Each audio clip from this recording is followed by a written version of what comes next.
All right, everybody, what's going on? My name's Tate Canyon. We are here with Round 2 Magazine, and today we got a really special guest. We are here with Slobby Robby. Robbie, introduce yourself, my man. Yo, what up, man? Slob Rob with no job. Your main pillow stain. Your mom's favorite friend. All that stuff, man. I'm here in my store, Generation Cool, Tucson, Arizona. Hell yeah. All right, man. So to start off, we're gonna get off with like the super simple basics. How did you get the name Slobby Robby, and where did that come about? Where did the alias come from? Oh, well, that's a good question. So, mostly from early social media, like MySpace.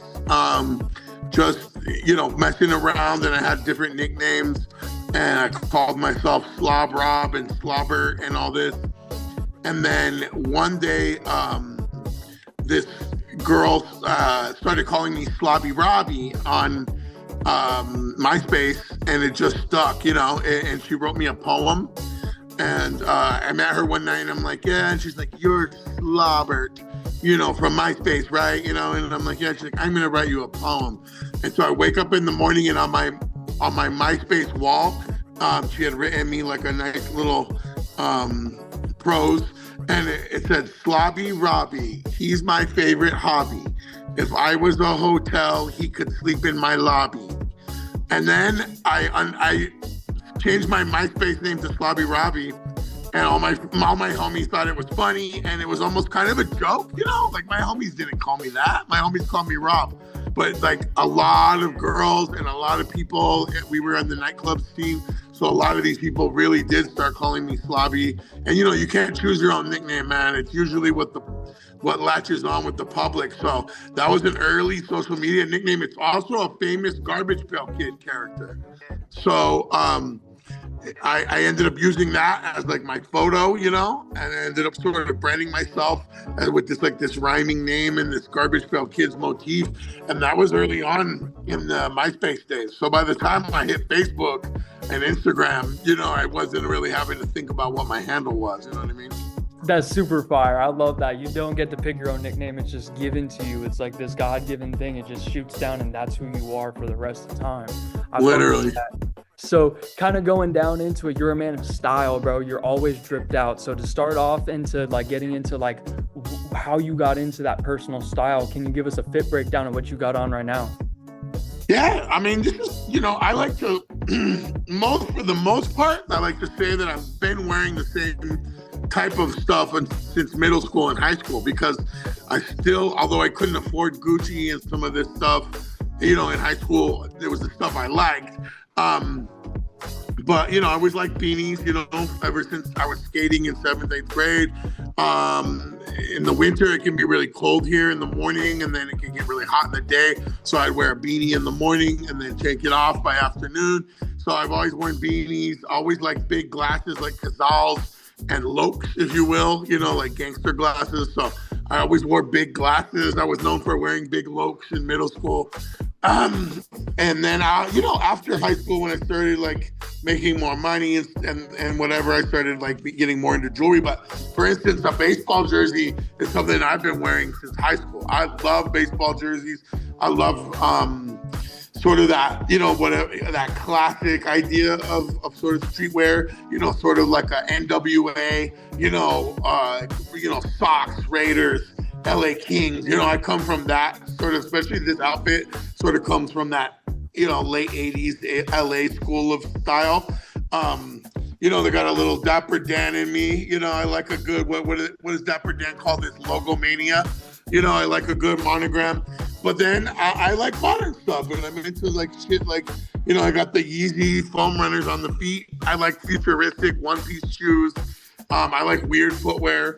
So I'd say my outfit today is sort of a combination of like LA street shit and a little bit of futuristic, That's so wild, man. I feel like I'm like looking into a mirror a few years into the future, because it literally like is the exact drip I'd be wearing on a regular day. Like I'm in the round 2 uniform right now, but it's what you're wearing isn't too far off from my everyday fit. And going back to nicknames, you're wearing the 8-ball chain right now, which is super tough. Wanted to point that out because most of my nickname's T8 because my name's spelled out Tate, T8, Right. just like it. So I wanted to shout out the 8-ball chain because that's definitely a piece of me. So super tough Yeah. to fit. That's really hard.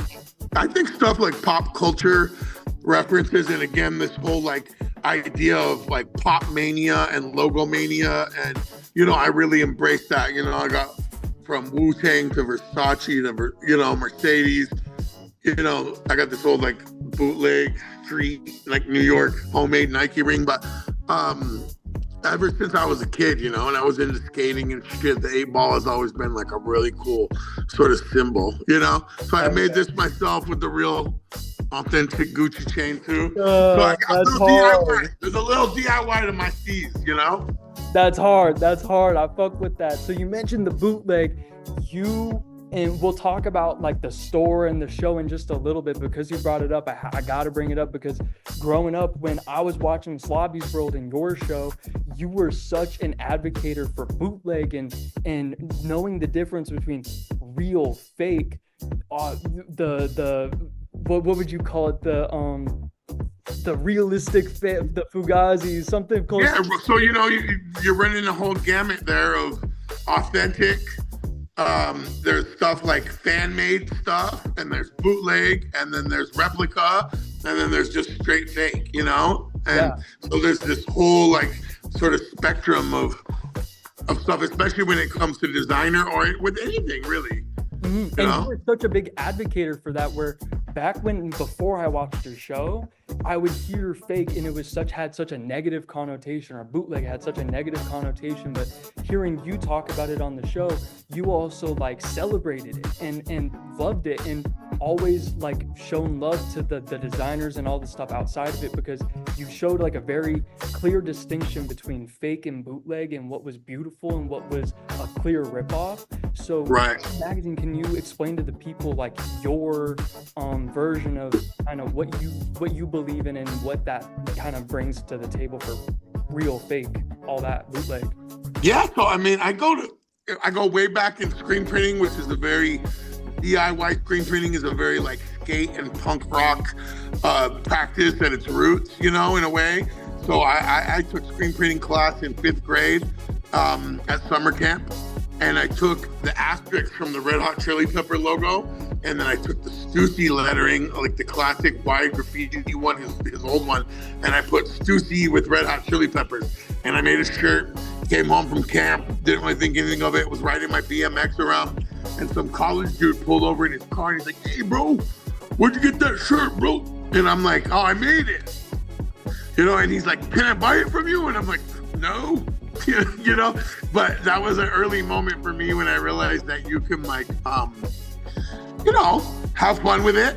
Number one, that you can make your own stuff and make it whatever you want. And there's something, we all had like a toy that we couldn't afford, so we like drew it out of cardboard, or like I made like bases, I made sewer stations for my Ninja Turtles made out of cardboard because I didn't own the sewer play set. So this was sort of like an early version of that, making clothes that I wanted or that I saw.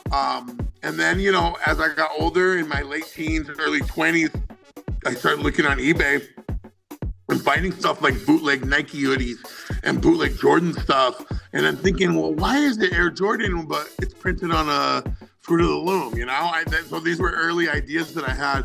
And I was like, damn, I'm kind of down, I don't know this is before the terminology or the vernacular was really there, but I was down, and it wasn't always because of the price, Some of these like bootleg Nike and old Flight stuff can be more expensive than some of the Nike pieces from the era. And the same to be said with Gucci, Gucci went back and used all their bootleg designs for real designs years later because of people like Dapper Dan and myself. If anything, I was early on the I don't give a fuck train when it comes to wearing whatever you want, and especially being unique.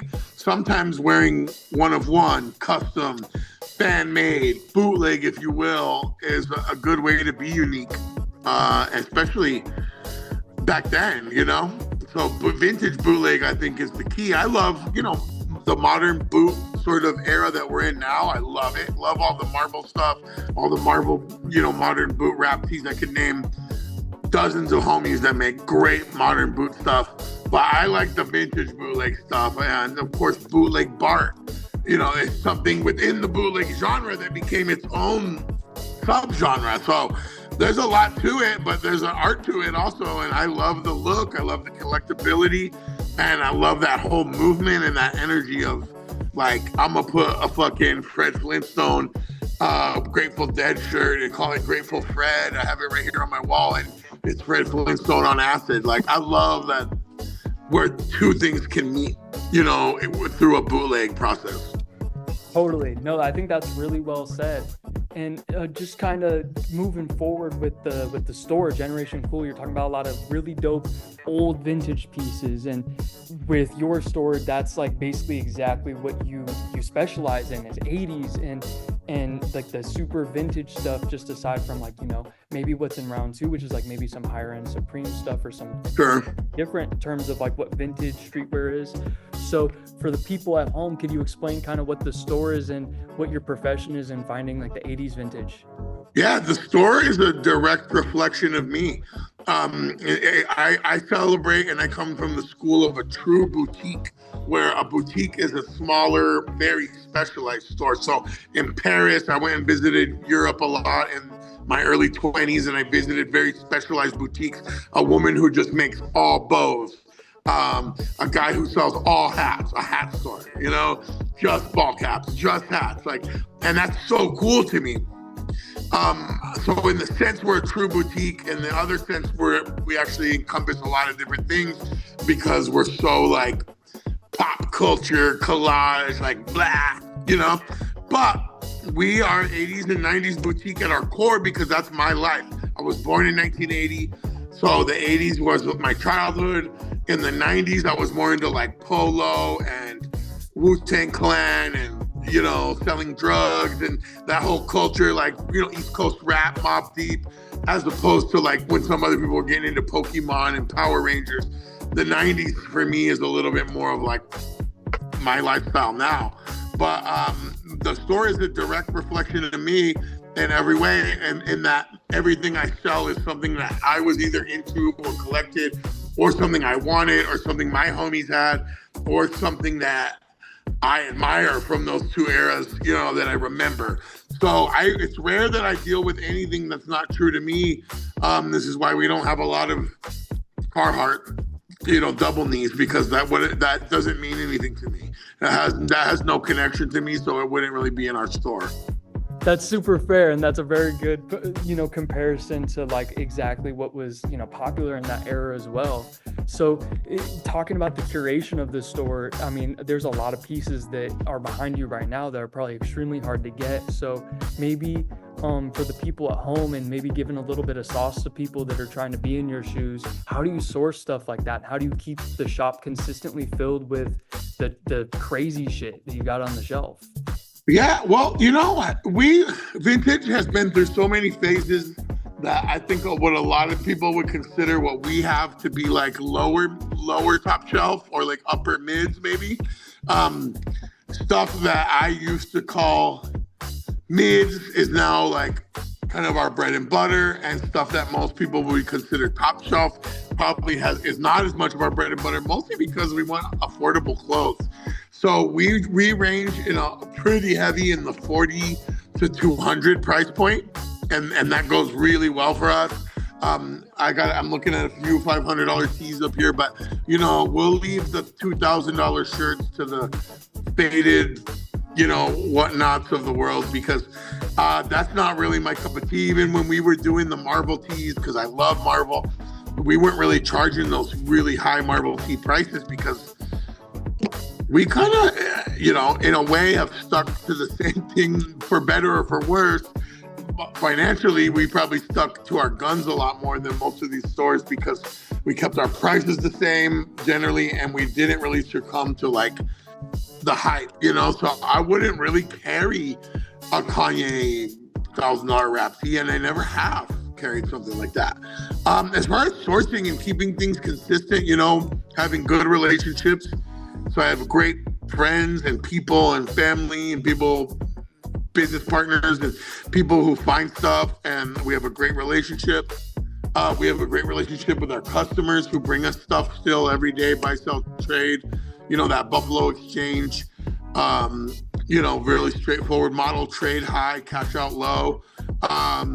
And frankly, the internet and social media, it's to thank for, if I feel like I'm lacking anything, I definitely have, thousands of resources to reach out and fill in when we need special collections, curate special things. Phoenix Suns had us up there for a Phoenix Suns versus Lakers game, and I curated a bunch of vintage stuff for the Phoenix Suns. So I was able to reach out to followers and people I follow and source. But I would say most of our stuff comes from my pickers and the relationships I've built with pickers and our customers who bring us stuff on a daily basis. All the best stuff I have gotten in the last 2-3 weeks were all from walk-ins still. That's sweet. And not other vintage sellers trying to wax me. Straight walk-ins, people selling stuff from their house, the good stuff. That's fire. That's super fire. So talking about vintage in all the stores, I mean, I wasn't there, but I'm super familiar that you and Round 2 had a really great relationship in the early days when we were, still on Melrose, still in Virginia in the heyday. You have any good memories we could throw out there of, you and Round 2 early on? Oh gosh, a lot, because we opened within a week of each other, the original Virginia store and us. And they do say that a lot of really good ideas, or sometimes really good designs or certain movies, will come in sets of twos. And I think there was a lot of stores actually that opened around that 2012 to 2014 that are still some of the OG stores that were OG dealers that kind of all came into this concept, if you will, around the same time. But I would say Round 2 was one that I was very much more aware of. I saw Round 2 and I'm like, wow, that's cool. I saw that they had a gallery and that they were sort of archiving stuff, and I'm like, oh, that's cool. I saw that they were doing stuff a little different than us, like having Supreme and Bape or whatever, and maybe more skate stuff. And I was like, oh, wow, that's cool. That made me think about us having different elements. As far as Round 2 LA, that's when the floodgates opened. I think that's when everything changed between the Round 2 show, the Round 2 store opening on Melrose, and my show. I'm sorry, but that was a lot of people learned about shit through those channels. Early on, as far as me, I had never seen too many people that were as passionate about it as Sean and I were. And so to see, I started realizing early on with my store that I was sort of the face of the franchise, and I was getting more followers in my store. So to see someone like Sean, when they moved to LA, for him to sort of be blowing up as his own persona, and I don't mean that in a shallow LA way, but in a very unique and actually organic way. And I'm like, who's this guy, And so when I came, I'm not really carrying the kind of person who I want to meet this person. I just make friends easily. So I feel like I just went to Round 2 and and he was there, and we were just both into the same stuff. Old polo, cool toys, being unique, being enthusiastic, finding stuff, and sort of being at a cutting edge of something that we probably didn't even know was going to be a fashion revolution, I don't think that's an overstatement. So we were sort of the first ones to start setting prices for bigger high-end stuff. Round 2 had the Polo NASA space jackets, and Mac Miller bought him, and Sean was setting the bar for what that cost. I had $250 bootleg Gucci sweatshirts, and I was selling them to Black Eyed Peas, and I'm like, yeah, those are $500 now, and people were like, wow, $500 for a bootleg, and I'm like, yep. But nobody was using eBay comps, bro. I don't even know if eBay had sold the sold auction, on your phone app yet. I don't even know if all that data was available those first few years. We weren't using the word vintage, we were just cool stores. And I didn't really start thinking of myself as quote unquote vintage until a couple years in, when it just became the buzzword for our type of store, right? And so to go to LA and go to round two and go to Rose Bowl, and it wasn't my first time going to Rose Bowl, but it was my first time going to Rose Bowl and like competing with somebody like Sean, or maybe a friendly competition where we're just seeing each other there. And that was new, I think, for everybody. But I think Sean and I were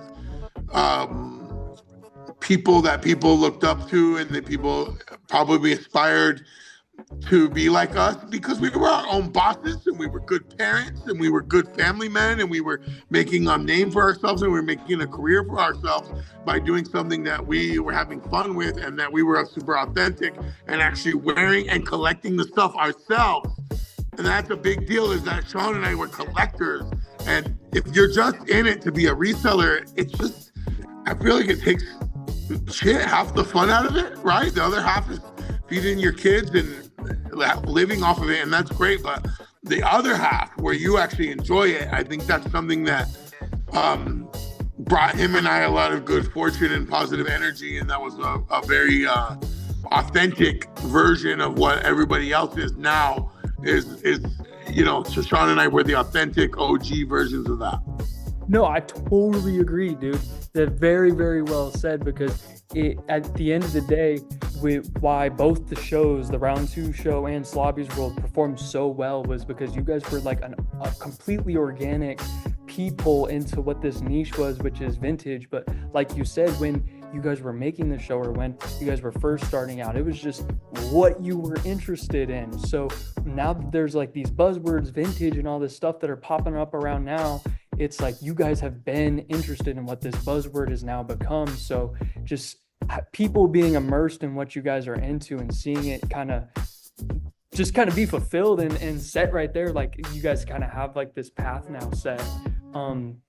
But in those were the good old days, these were the good old days. And, I think my show was a lot more, it's a reality show, quote unquote, but it was a lot less organic of a show than round two show.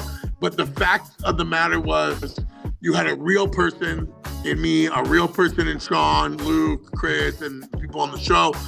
These were real people making a real living off of having fun and selling stuff that they also participated in and wore.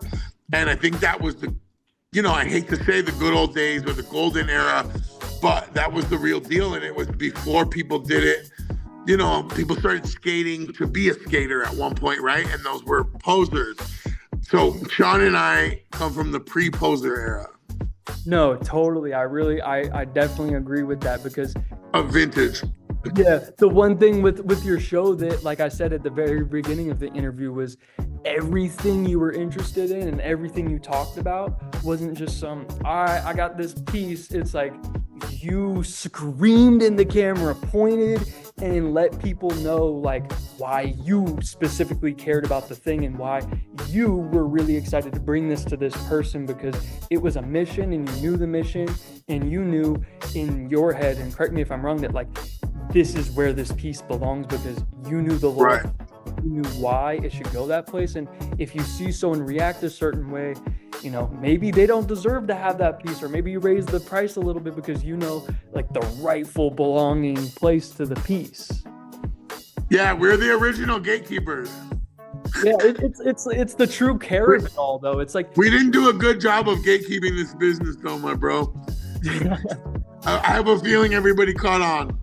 I have a feeling as well, especially doing this magazine and trying to show, more of the sauce. Like you guys were the early people that really showed people like how to sell online, because beforehand it was just what it was, like it's retail. But seeing Slobby's World and seeing round two show, those literal two only examples you have. Yeah. Not like, some other sneaker stores that we won't mention, but it's like the real authentic version of selling at retail from a behind the scenes thing, whether it was on TV or on YouTube. Sure. Very, very in parallel, where like people showing exactly what they wanted. And yeah. But Yeah, It people. was fun. That was fun. It was one of the things where it's just like you got that sweet opportunity to put it on a streaming platform, and Sean was just like, "Yeah, screw it, we'll do it on our own." But Yeah. still, But I I was on still that believe show it. too, and they were on my show too, and it was a great time.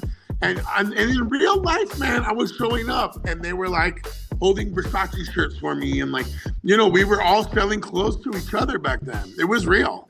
That's super fire. And you mentioned Rose Bowl as well. For the people back at home, can you explain just a little bit on like what that is for a reseller? Because the Rose Bowl is a really, really big event. And like you said, there is a little bit of like friendly competition. But for people that aren't too aware, what is the Rose Bowl and what does it mean to a vintage reseller? And how big of a deal is that for you guys to kind of get that opportunity to do that for the day? Well, I think that Rose Bowl, first of all, it's a flea market, and what you guys call in California a flea market, what we call in Arizona a swap meet. And it's outdoor, and I like that. I come from Arizona where we have outdoor swap meets. So I had always been going to Kobe's swap meet in San Diego. And I had been to Rose Bowl once or twice in my early 20s, but it was a lot to sort of digest, and I didn't really have like a local LA person showing me the ropes. But when I started coming back in around 2013, 14, 15, and started coming out to LA a lot to like what we call buying, what all the dorks call sourcing now. We used to just call that a buying trip, right? Yeah. So I'd go on a buying trip, and I'd go to LA, and you'd see Sean at Rose Bowl, you'd see so-and-so at Rose Bowl, you'd see some of these great Japanese sellers and buyers. But if anything, it was a great place for me to find some top shelf stuff and really like exotic and sort of fancier stuff to bring back to Arizona. And then while I'm there, I was always able to sell some stuff around too, like some Supreme or stuff I had come up on the side. So it was just good business. And for anybody who doesn't know, Rose Bowl is just a big flea where one side of it is almost all clothes. Another side is really cool for like toys and collectibles and housewares. So I love it for both things. It can be really high end, but you're also going to find some really rare stuff. And if you're somebody who was like Sean in his heyday, you would go at 4 a.m. and it was almost a competition to see how early we could all get in, People were pretending to be sellers. People were, I'll be honest with you, bro, we hopped the fence, dog. They wouldn't let us put it on Netflix, but there was one episode where I was going to hop the fence to try to get there earlier before Sean, and I brought a carpet, and I threw it like military prison style. I threw a carpet over the fence, and I got in at like 3:30 in the morning. Then the Rose Bowl freaked out and wouldn't let us use it. That's so fire. What the hell? I can't believe they didn't let you guys use that. That's brilliant footage. That's basically like making it happen by any means necessary. The Rose Bowl is the grandfather of all fleas, and it can be a little bit hype-y, overpriced, oversaturated, whatever you want to call it. I still would say that it is still the great grandfather of all fleas in the U.S. In the U.S. for sure. It's the biggest, that's for sure. Hell yeah. So moving forward, can we get 2025 fashion predictions of what you think is going to be like the big style of this year? Ooh, wow. So I think that we're already kind of seeing this, number one, back to basics in a certain way, where I think people are going to lean into like really simple stuff without graphics. And as we've seen with like Russell afterhoods and Champion afterhoods and all this really cool like older athletic wear, I think we could see that going into like a lot of matching sets and one pieces. I think like oversized mechanic suits and sweats where the sweat top and bottoms are matching. I think that's sort of in a weird way. It's very primitive, but it's also very future. So I'm seeing a lot of future primitive, which is kind of what I was talking about with mixing all the new, again, postmodernism, if you will. And so I think in the scope of postmodernism, we're going to see that, some more, anything that seems futuristic, like a one piece, like a pullover, or weird like silver hoods and silver metallics and gold metallics that feel futuristic. I think that people are probably going to care about brands less and less. I think we've seen a lot of DIY and one of one and cut and sew, and I think that'll go away. I think that really simple cartoon will come back with like smaller, just a Mickey head or just I'm a big fan. I always have been, but I think this will come back into the like sort of scope of popularity, but really simple, one small image on a shirt. Not that it ever went away, but as far as being super trendy, I think we're through camo and all that bullshit, thank God. And I think that we're going to get back into, in a way, not that I'm going to get into this or that my story would necessarily change, but indie sleaze and sort of the MySpace era. I know I mentioned MySpace before, but, sort of like I'm seeing a lot of collared stuff. I'm seeing a lot of prep. So prep polo, but not on the hood side, back to the prep side of polo. And I'm seeing a lot of like collars coming out of a sweater and, and people getting back into plaid. And preppy coming back a little bit more and like that. Again, like when you're on MySpace, you would probably have like a graphic tee and just some really like simple pants and like an oversized hat that's silly, like a trucker hat with nothing on it, or a trucker hat with just one little thing on it. Almost like early skateboard P. Pharrell, I could see that. And as far as just things that I think I'm seeing personally right now, hella Tommy and polo and button up and collared and stuff, with I just put out a really nice polo jacket with a corduroy collar and it's like wool on the inside, but it's not too old, sort of back to that 90s prep, but through the vehicle of Tommy, polo, Nautica, and all that. And in a weird way, the stuff that Sean and I were on in like 2012 and 13, rugbies, you look at rugbies, Chief Keef rugbies are back. I would say if I had a more bolder prediction, I'm leaning toward less beat up stuff and less raggedy and less like beat and like all these holes and showing skin and maybe like bigger, thicker, more, heavier stuff like an all black, shirt with all black sweats. Almost back to Hood by Air, aesthetic. I would almost think we're going to go back to something very, very straightforward, like the early days of streetwear, That's why he's Slobby Robby, the man of style, because, man, I definitely agree. That's like... Bro, on my show, I said on Mr. Throwback Store that big design houses were going to start working with the four major sports. And then what happened? Gucci and Polo and Major League Baseball all started working together. And you know what I mean? All NBA started working with Louis Vuitton. So... putting it out there. Just put it out there. Hey, bro, if you talk enough shit, you're going to be right sometimes. That's super fair. Well, just because I'm guilty, man, I'm wearing the camo. So give me a few things that absolutely need to stop in 2025 so I could take some notes. Hey, bro, my rule number one is have fun and do whatever you want. Camo will actually never go out of style. So I think you know what I mean, though, as far as like the college kid's uniform of camo pants, Hell yeah. Camo will never go out of style, and it's never been out. It's never not been cool, Hell yeah. Anything that you think just personally should stop in 2025? I mean, I'm a hater, in general, so I could go on and on, but like the crop shirts and the belly and like, crop shirts with the big pants and showing your belly button, like hey, look, I'm overweight, so maybe, I wish I could rock a crop, but I don't know if I would. I'm sick of it, and I really am not a big fan of people cutting shirts.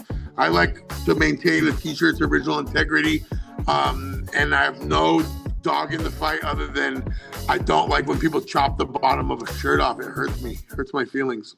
Well, I'm gonna end this interview with hurting your feelings a whole ton because if anybody would like to get an issue of Round Two magazine, every single magazine is cut from a vintage T-shirt. So if you would like a T-shirt that has been Hey, no, you know what? Recycling is different.